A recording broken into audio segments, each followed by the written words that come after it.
નમસ્કાર વાલા પેન્શનર મિત્રો, નિવૃત્ત કર્મચારી મિત્રો, ભાઈઓ તથા બહેનો, આપ સૌનું હાર્દિક સ્વાગત છે આપણી પોતાની યુટ્યુબ ચેનલ પેન્શન ગુજરાતમાં। તો મિત્રો, આજે આપણે એક અત્યંત મહત્વપૂર્ણ અને સંવેદનશીલ મુદ્દા પર ચર્ચા કરવા જઈ રહ્યા છીએ। જી હા મિત્રો, કોરોના સમયના બાકી રહેલા 18 મહિનાના ડીએ એરિયર્સ અને સાથે સાથે આવનારા 8મા પગાર પંચ અંગેનું તાજું મોટું અપડેટ આપણી સમક્ષ આવ્યું છે। તો મિત્રો, જો તમે કેન્દ્ર સરકાર કે રાજ્ય સરકારના નિવૃત્ત કર્મચારી છો અથવા તો સેવા દરમિયાનના કર્મચારી છો, તો આજનો આ વિડીયો તમારા માટે ખૂબ જ મહત્ત્વનો છે। તો આ વિડીયોને અંત સુધી જરૂરથી જોતા રહેજો, કારણ કે અમે દરેક મુદ્દાને સરળ ભાષામાં અને સ્પષ્ટ રીતે સમજાવવાનો પ્રયત્ન કર્યો છે। મિત્રો, માહિતી મેળવતા પહેલાં જો તમે અમારી ચેનલ પર નવા હોય તો આ ચેનલને જરૂરથી સબસ્ક્રાઈબ કરી લેજો, કારણ કે આ ચેનલ પર અમે દરરોજ પેન્શનર તેમજ સરકારી કર્મચારીઓને લગતી તમામ માહિતી લાવતા રહીએ છીએ। તો મિત્રો, આપણે સૌપ્રથમ જાણીએ છીએ કે વર્ષ 2020માં જ્યારે સમગ્ર દેશ કોરોના મહામારીથી ગંભીર પરિસ્થિતિમાંથી પસાર થઈ રહ્યો હતો, ત્યારે દેશની આર્થિક સ્થિતિ પણ ખૂબ જ પડકારજનક બની ગઈ હતી। તે સમયે ગવર્મેન્ટ ઓફ ઇન્ડિયા દ્વારા કેન્દ્ર સરકારના કર્મચારીઓ અને પેન્શનરોને મળતા મોંઘવારી ભથ્થા એટલે કે ડીએના 3 હપ્તા સ્થગિત કરવામાં આવ્યા હતા। જાન્યુઆરી 2020, જુલાઈ 2020 અને જાન્યુઆરી 2021 આ ત્રણેય હપ્તા મળીને કુલ 18 મહિના સુધીનો ડીએ વધારો રોકી દેવામાં આવ્યો હતો। આ નિર્ણય પાછળનું કારણ સરકાર દ્વારા જાહેર કરવામાં આવ્યું કે કોરોના સામે લડવા માટે અને આરોગ્ય વ્યવસ્થાને મજબૂત બનાવવા માટે નાણાકીય બચતની જરૂર હતી। પરંતુ મિત્રો, હવે પ્રશ્ન એ ઊભો થાય છે કે આ 18 મહિનાનો બાકી રહેલો ડીએ એરિયર્સ શું કર્મચારીઓ અને પેન્શનરોને મળશે કે નહીં? તો મિત્રો, છેલ્લા કેટલાક સમયથી વિવિધ કર્મચારી સંઘો અને પેન્શનર સંગઠનો સતત આ મુદ્દે અવાજ ઉઠાવી રહ્યા છે। તેમનું કહેવું છે કે ડીએ કોઈ ભેટ નથી, પરંતુ તે મોંઘવારી સામે રક્ષણ માટેનો હક છે। તેથી કોરોના સમય દરમિયાન રોકાયેલો વધારો હવે એરિયર રૂપે ચૂકવવો જોઈએ। જો કે અત્યાર સુધી સરકાર તરફથી સ્પષ્ટ હકારાત્મક જાહેરાત થઈ નથી। કેટલાક અહેવાલો મુજબ સરકારનું કહેવું છે કે તે સમયની નાણાકીય પરિસ્થિતિને ધ્યાનમાં રાખીને લેવાયેલો નિર્ણય અંતિમ હતો। મિત્રો, ડીએનો મૂળ હેતુ શું છે તે પણ સમજવો જરૂરી છે।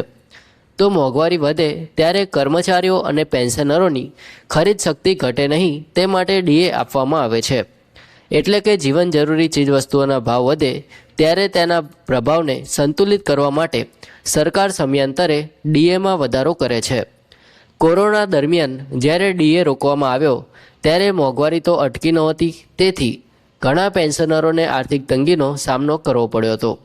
ચાલો મિત્રો, હવે આપણે આગળ વાત કરીએ એક મોટા મુદ્દા પર, જે છે આવનારા 8મા પગાર પંચ વિશે। તો મિત્રો, અહેવાલો મુજબ 8 સેન્ટ્રલ પે કમિશન એટલે કે 8મા પગાર પંચ અંગેની પ્રક્રિયા શરૂ થઈ ગઈ છે અને સરકાર દ્વારા તેની રચના અને કાર્યક્ષેત્ર અંગે ચર્ચાઓ થઈ રહી છે।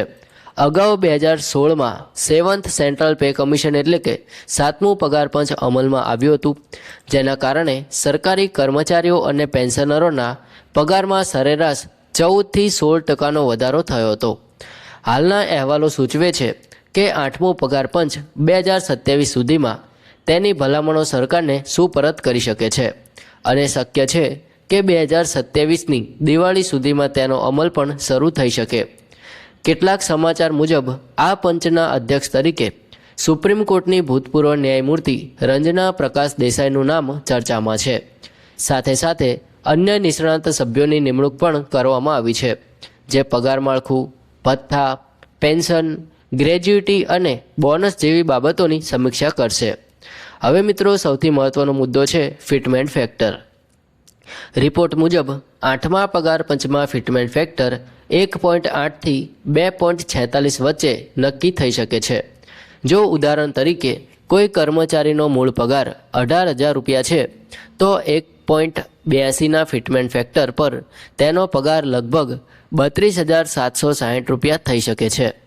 2.15ના ફિટમેન્ટ ફેક્ટર પર તે લગભગ 38,700 રૂપિયા સુધી પહોંચી શકે છે અને જો 2.46 લાગુ પડે તો પગાર 44,280 રૂપિયા સુધી વધી શકે છે। એટલે કે 30થી 50% સુધીનો વધારો શક્ય બને છે।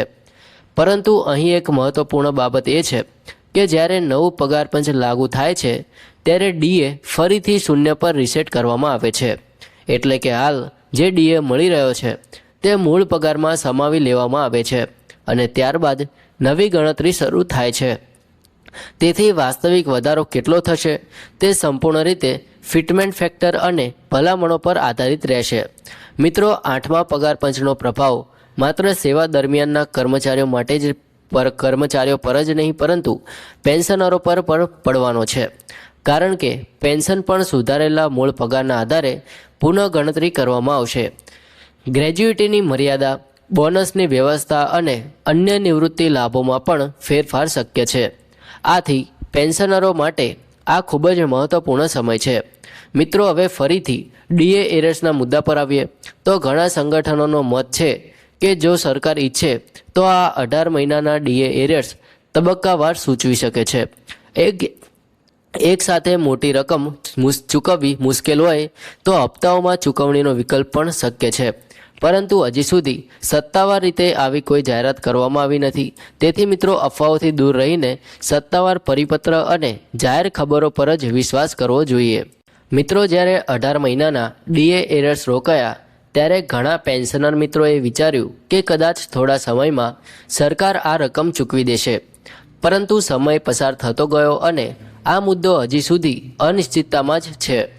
આથી સ્વાભાવિક છે કે ઘણા નિવૃત્ત કર્મચારીઓમાં નિરાશા અને અસંતોષની લાગણી ઊભી થઈ હોય. પરંતુ મિત્રો, આપણે હકીકતોને સમજીને અને સત્તાવાર માહિતીના આધારે જ આગળ વધવું જોઈએ.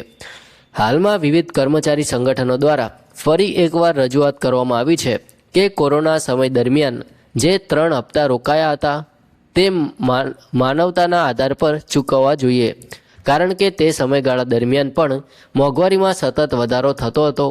ખાસ કરીને દવાઓ, આરોગ્ય ખર્ચ અને ઘરગથ્થુ જરૂરી વસ્તુઓના ખર્ચમાં વધારો થયો હતો, જેનો સૌથી વધુ પ્રભાવ પેન્શનરો પર પણ પડ્યો હતો. તેથી આ માંગ હવે ફરી એકવાર ચર્ચામાં આવી છે. સાથે સાથે 8મા પગાર પંચને લઈને પણ અપેક્ષાઓ વધી રહી છે. જો 2027 સુધીમાં નવી ભલામણો અમલમાં આવશે તો શક્ય છે કે પેન્શનરોને સુધારેલ પેન્શનનો લાભ મળશે. પરંતુ અહીં એક બાબત સમજવી જરૂરી છે કે દરેક વધારો તાત્કાલિક અને સંપૂર્ણ રીતે લાગુ થાય એવું નથી હોતું.